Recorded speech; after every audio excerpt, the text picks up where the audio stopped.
Okay အားလုံးမင်္ဂလာပါကျွန်တော်အခုဆွမ်းမဲ့ပုံတွေရတော့ source gas ထဲကနံပါတ်1ပုံကျွန်တော်ကသူ့ကို metric နဲ့ဆွဲဖို့အတွက် metric template ကိုယူပြီးတော့မှတင်တဲ့အခါမှာကျွန်တော်100က exercise ဆိုပြီးတော့ find နာမည်နဲ့တင်ထားပါဟုတ်ကျွန်တော်စဆွဲလာဒါဆိုတော့ကြတော့ဒီမှာဆုံး29.5 radius နဲ့ subject ကိုဆွဲပါမယ် C under 27.5 and down အဲ့ဒါဒီကောင်လေးတော့ရလာပြီအဲ့ဒါနောက်ထပ် subject တစ်ခုကဘယ်လောက်ရှိလဲဆိုတော့ကြတော့45ပေါ့နော်အဲ့ဒါ under ထပ်ခောက်လိုက်တယ်45 under အဲ့ဒါဒီ subject နှစ်ခုရအဲ့ဒါဆိုရင်ကျွန်တော်တို့ဒီ30ဆိုတဲ့ line လေးကိုဆွဲပါ30ဆိုတဲ့ line လေးကိုဆွဲဖို့အတွက်ဒီနေရာရဲ့ center mark ဒီကနေပြီးတော့မှဘလောက်กว่าရှိလဲဆိုတော့60ပေါ့နော်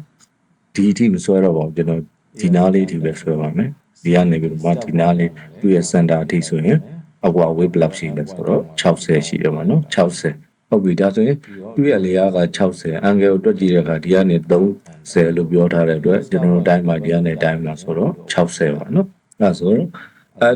60 angle 60ဆိုတဲ့ line လေးကိုဆွဲမှာပေါ့နော်အဲ့ဒါဘယ်ကနေလဲဆိုတော့ဒီကနေပြီးတော့ shift to 60 shift angle 60 under ပြီးတော့ under ဟုတ်ပြီအဲ့ကောင်ရလာပြီဆိုရင် C under ဆိုပြီးတော့မှဒီ survey လေးဆွဲလို့ရအောင်သူကဘလောက်လဲဆိုတော့30 under နောက်တစ်ခါ under ထပ်ခောက်ပြီးတော့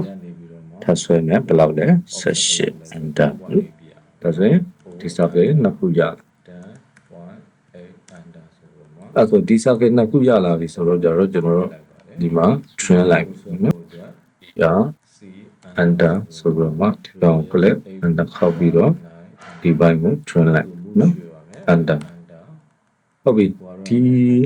ဒီ line လေးကိုကြည့်မယ်ဆိုရင်သူက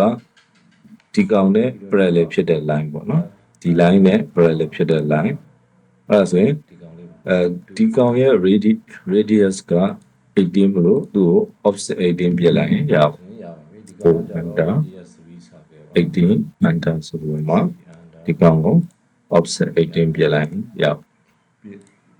ပြီးတော့ဒီကောင် under ဆိုပြီးမှဒီပိုင်းလေးထွန်းလိုက်ပါမယ်ဒါဆိုတော့နောက် up under under ဆိုပြီးမှဒီနောက် Philip pipe လေးချိုးမှာနော်under ဆိုပြီးမှ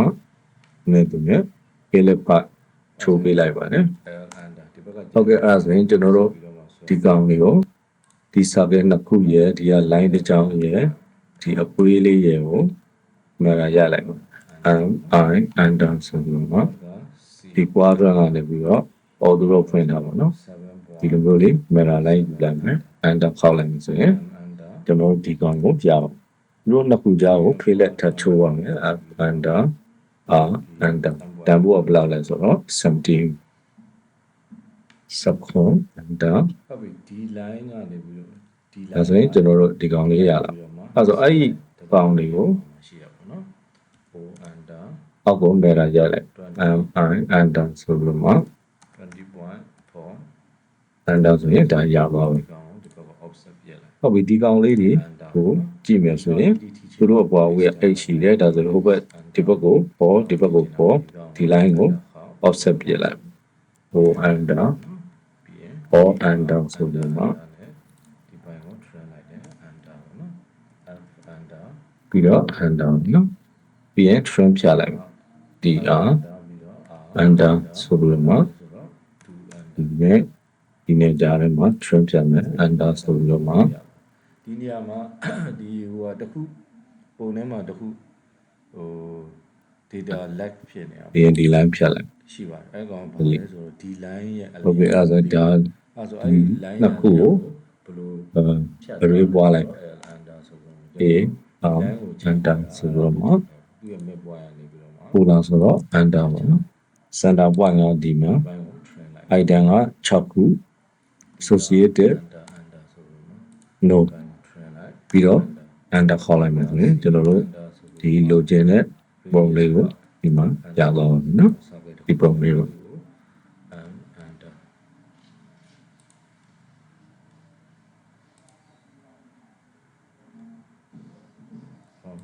သူ့ရဲ့တပ်ပွားရံကိုတင်ရ